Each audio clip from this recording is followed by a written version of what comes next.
What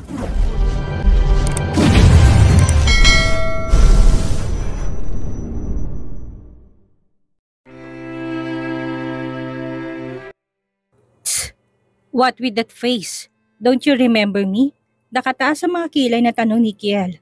Hindi ba inad mo ko sa friends book? Pagbibiro pa niya. Sandaling nag-isip si Camille at nang marinig ang sinabi ng lalaki kaganyang alala na kaibigan nga pala to ni Sergio. Don't you remember why you're here?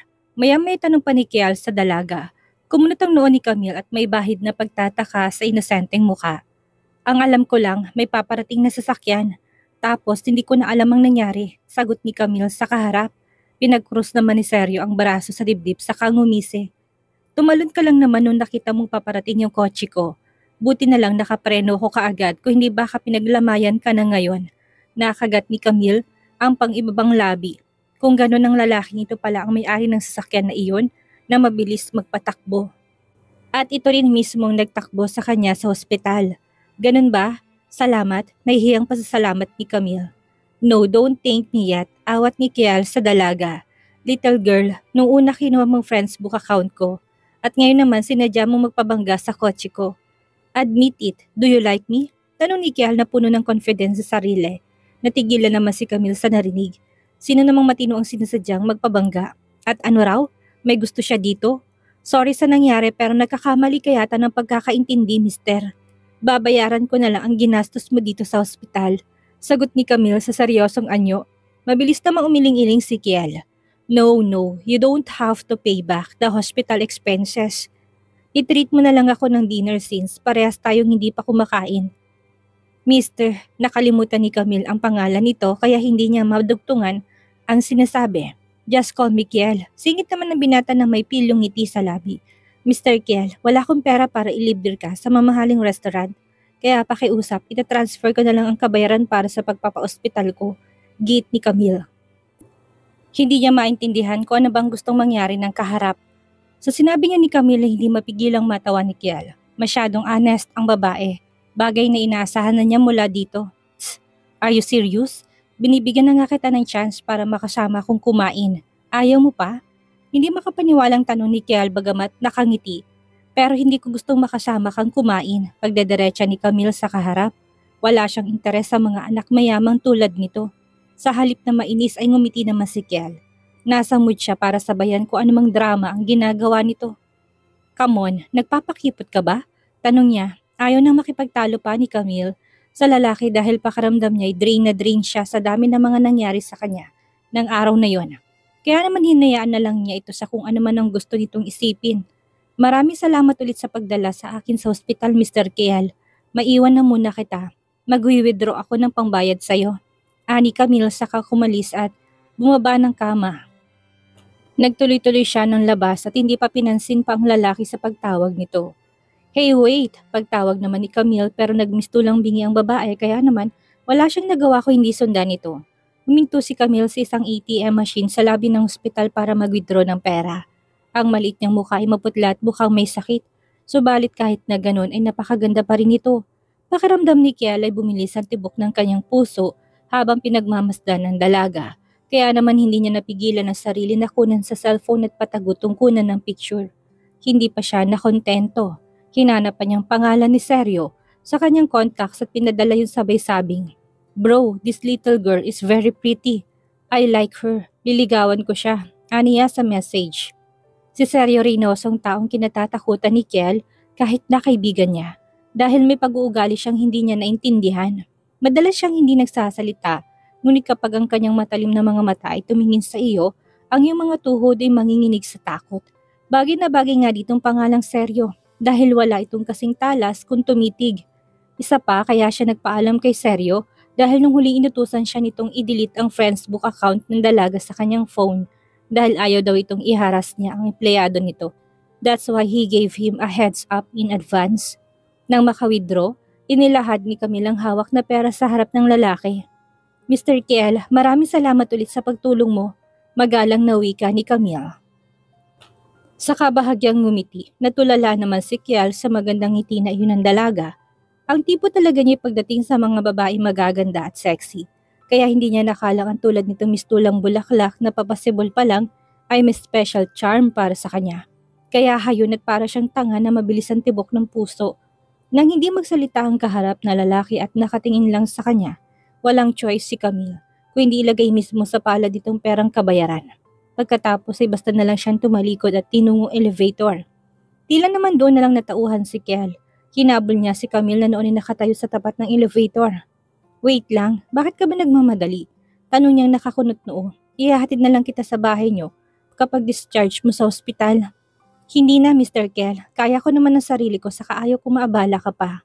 Ani Camille na hindi nilingon ang kausap. Tumahimik sandali si Kel pero matapos ang ilang segundo ay nagsalita din ito. Little girl, bakit mo ako laging nire-reject? Tanong nito na may bahid ng tampo ang tinig. I don't need this money. Sad pa ng lalaki sabay akong ipapasok ang pera sa bulsa ng suot na blazer nito. Mabilis na maumiwas si Camille at tumakbang paatras. Pero patuloy pa rin si Kial sa pag-abot ng pera sa babae. Yun ang tagpong nasaksiyan ni Sergio paglabas niya ng elevator. Nakasuot ito ng itim na executive suit at nakapamulsa habang malamig na nakatingin sa dalawa. Bro, why are you here? Nagtatakang tanong ni Kial sa bagong dating, bagamat nakangiti. Hindi pansin ang madilim na anyo ng kaharap ng mga sandaling yon. Ang dating naman ng saksihan ni Sergio sa dalawang natutulakan ay nagpapakipot si Camille sa lalaking kasama dahilan para tumimbag ang ito at tumalim ang tingin sa dalawa. Walang sabi-sabing umabante si Sergio at maras na hinilang baraso ni Camille at pumasok sa elevator. Naalerto naman si Kial kaya hinabol niyang mga tutumarang sa pinto ng elevator. Sergio bro, bakit ba nagagalit ka? Tanong naman ni Kial na hindi masyadong nag-isip ng maaring gawin sa kanya ng kaibigan ng mga sandaling yon. Stay away, marina mang wika ni Sergio na may himig pagbabanta. Hindi naman maintindihan ni Kial kung bakit galit na galit ang kaibigan. Bro, pag-usapan natin to ng maayos. You're scaring the little girl. Hindi na natapos pa ni Kial ang sasabihin dahil walang sabi-sabing sinipa siya ng malakas ni Sergio sa kanyang tuhod dahilan para mapaluhod siya at mamilipit sa sakit. Sapu-sapu ang nasaktan tuhod, kumunot ang noon ni Kial sa matinding pagtataka habang nakatingin sa kaibigan. Na madilim ang anyo. Bro, ano ba problema mo? Timbagan na tanong niya kay Sergio. Wala naman akong balak na masama sa kanya. In fact, totoo yung sinabi kong gusto ko siyang ligawan. Muling isa na namang malakas na sipang nagpatigil sa sinasabi ni Kiel. This time ay tumama to sa kanyang sikmura kaya namilipit siya sa matinding sakit. Hindi na nakatiis si Camille sa nangyayari kaya sa pagkataong iyon ay iniharang niya sarili sa dalawang lalaki na tila manok na nagsasabong. Tumigil ka na, awat ni Camille. Na kay Sergio nakatingin. Kahit papaano ay may utang na loob siya kay Kiel dahil dinala siya nito sa hospital kaya hindi niya matiis na sinasaktan ito ni Sergio na walang dahilan. And when did you two hook up? Malamig na tanong ni Sergio kay Camille na may nakakatakot na tingin. Kumunot naman ang noo ni Camille. Anong hook up bang pinagsasabi mo nito? Ilang beses pa lang silang nakita ni Mr. Kiel at hindi niya ito kilala ng personal. Nagtiimbagang naman si Kiel, ano ba talagang problema ng lalaki? Bakit parang gusto na yata siya nitong patayin? He didn't do anything bad to the woman he was with. Sergio bro, mali ang iniisip mo. Sa pangatlong pagkakataon natigil si Kial sa muling pagsasalita at bumukas ang matinding pagkagulat sa kanyang mga mata sa pusapong likod ng ulo at walang sabi-sabing hinalikan ni Sergio si Camille sa harapan nito. Marahas ang paraan ng paghalik niya na para bang pinarulsahan ng babae sa mga sandaling yon. Nanigas naman si Camille sa kinatatayuan at hindi makakilos. Pakiramdam niya ay sumabog ang kanyang ulo dahil sa ginawa ni Sergio. Nababaliw na ba to? Bakit siya hinalikan nito sa harap ng kaibigan nito? At sa iba pang mga taong naroroon. Nagtangka si Camille na itulak ang lalaki pero hindi man lang ito natinag. Inihinto lang nito ang paghalik na makontento na ito. Do you understand? Malamig na tanong ni Sergio kay Kiel. Bro, I don't. Hindi na madugtugan pa ni Kiel ang sasabihin dahil sa matinding pagkabigla. Get lost, you idiot. Muling utos ni Sergio sa kamarahas na hinila si Camille. At tumalikod na, naiwan naman si Kiel na sapo-sapo ang nasaktang sikmura. Hindi pa rin siya makapaniwala na ang babaeng iyon ay pagmamay-ari na ni Sergio. He also realized why Sergio reacted the way he did when the little girl took his friend's book account and said he liked the girl. Habang naglalakad palabas ng hospital ay kinuha ni Kiel ang kanyang phone at nagchat sa kaibigang si Victor. Kaibigan din ito ni Sergio at sa tatlo ay itong pinakamatino. Resident doctor ito sa hospital kung saan nagtatrabaho din si Elias Monsur. Bro, tapos na ako. Nilandi kong babae ni Sergio. Aniya sa chat message. Wala pang 1 minute nang mag-reply si Victor. Mukhang wala tong pasyente ng mga oras na yon. Shit, hayaan mo ipagtiri kita ng kandila, sagot nito. Paano ko naman malalaman na babae pala niya yun? If I only knew, I wouldn't even touch the tip of her finger. Ani Kel sa chat. Pero galit na galit si Seryo. Iniisip siguro ng gagong yun na may nangyari sa amin ng babae niya. I feel sorry for the little girl. I'm afraid that Seryo might do something bad to him. Should I explain? Tanong niya pa kay Victor sa chat. Go, mag-explain ka kung gusto mo nang mamatay. Tugon naman ni Victor, pakiramdam ni Kel ay kinalabutan siya dahil sa naisip. Gago, wala ka talagang kwentang kausap. Sagot naman ni Kel na masama ang muka. Pagkatapos niyang ma-send iyon ay pangalan naman ni Sir yung hinahanap niya sa contacts at nag-send ng voice message sa kaibigan. Hindi pa niya siya nasiyahan, pinadala pa niya ang dashcam sa kanyang sasakyan upang malaman ng kanyang kaibigan na misunderstood nitong nangyari. Sa paraang iyon, mapapatunayan niya kay Seryo na walang kahit na ano na mamagitan sa kanila ng babaeng yun. Right? Samantala, dinala naman ni Seryo si Camille sa lounge ng hospital. Walang katao-tao doon ng mga oras na yon at marahil ay nagpapahinga ng mga ito sa kanya-kanyang mga kwarto. Malakas na isinara ng lalaki ang pinto at sinandal sa likod nun si Camille. Nahihintakutan si Camille at kumakabog ng gusto. Ang kanyang dibdib habang nakatingin sa lalaki na may madilim na anyo. Ano bang gagawin mo? Bakit? Sa tingin mo ba? Ay interesado pa rin ako sa'yo? Putol ni Seryo sa sasabihin sana ng babae. Napakagatlabi si Camille, hindi dahil sa sinabi ng lalaking kaharap, kundi dahil sa tagiliran niyang masakit pa rin dahil sa pagkakabangga niya sa mesa na itulak siya nito. Sandaling natigilan si Seryo nang makita yun subalit kaagad din siyang ngumisi. Don't fool me. Hindi mo na ako maloloko. Puno ng sarkastikong wika niya. Ano bang sinasabi niya? Isip-isip ni Camille habang kunot noong nakatingin sa kaharap. Kung ganon, bakit mo ko dinala dito? Tanong ni Camille na malakas ang kabog ng dibdib. Bakit nga ba maging si Seryo hindi maintindihan ng kanyang sarili? Hindi niya dapat lapitan ang babaeng nasaktan ng kanyang lola, ngunit nang makita niya na kasama niyang ibang lalaki, nakaramdam siya ng matinding puot. Masyado kitang minaliit. Magaling ka palang mang-akit ng iba nang wala kong kaalam-alam, nakangising saad ni Seryo. Did I disturb you? Muling hinusgahan na naman siya ng walang pusong lalaking hindi tinatanong ang nangyayari. Sa galit ni Camille, tinaas niyang kanyang mga palad para sampalin sana to. Subalit mabilis nitong nahawakan ng kanyang pulsuhan. Pinisil din siya nito ng mariin sa kanyang bewang, dahilan para makagat niya ang labi ng mariin. I haven't even charged you for what you did to Lola Soledad. And now, you have the nerve to slap me? Wika ni Seryo na puno ng panunuya. Wala akong ginagawa kay Lola Soledad. Sigaw ni Camille na nagsimula ng pumatak ang mga luha. Nanginginig din ang kanyang labi dahil sa halo-halong emosyon. Nang muling mapagmasdan naman ni Seryo ang nanginginig na babae may kung ano siyang naramdaman sa kanyang dibdib. Hindi ba niya kasalanan ng kanyang lola ay hindi pa rin nagising kaya bakit pa rin siya naawa sa kanya? Hindi ba pakanamong lahat ng ito? Gumawa ka ng paraan para makuha ang impormasyon ni Lola Soledad sa organization kinabibilangan niyo. You deliberately approached Grandma to convince her to marry the two of us for money. And now that your plan didn't work out, you tried to flirt with people around me. Pakaramdam ni Camille sinaksak siya ng kutsilyo.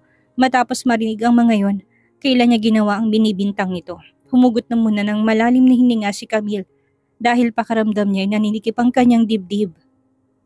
Nagkakamali ka, hindi ko kailanman ginawa ang mga sinasabi mo. Hindi pa nga natatapos ang sasabihin ni Camille nang isang tawag ang pumutol doon. Mabilis na sinagot yun ni Seryo at nakahinga siya ng maluwag nang malamang mula sa kanyang sekretaring nagkamali na si Lola Soledad. Okay, papunta na ako. Ani Seryo, saka binaba ang tawag at tumalikod na pero bago siya tuluyang lumabas ay muli siyang nagsalita. Tinatapos ko ng agreement nating dalawa. Simula ngayon ayaw na kitang makita. Ani Seryo saka dire-diretsong lumabas ng kwarto. Matapos na ma-discharge at makuha ang interestang gamot ng doktor na sumuri kay Camille, ay kagad na rin umalis ng hospital. Habang naglalakad, tinawagan niyang kaibigang si Amin na dati niyang kasama sa boarding house. Nakatatlong ring din bago nito sinagot ang kanyang tawag. Sis, pwede ba ako makituloy na muna sa inyo? Tanong ni Camille na kinapalan ng mukha. Wala kasi siyang maisip ng ibang pupuntahan bukod dito. Siyempre naman, nasan ka ba? Ipapasundo kita sa boyfriend ko. Mabilis namang sagot ni Ami. Parang hinaplos naman ang puso ni Camille dahil hindi nagdalawang isip ang kanyang kaibigan.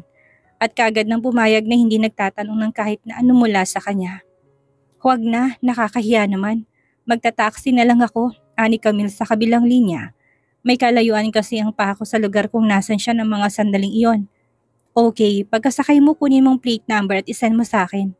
Mahirap na, babae ka't gabi na. Baka mapano ka pa sa daan. Paalala pa ni Ami. Huminit ang sulok ng mga mata ni Camille dahil sa pag-aalala ni Ami para sa kanya. Sa tagal nilang nagsama sa boarding house ay napatunayan niya mabuting tao ito, kaya nagpapasalamat siya.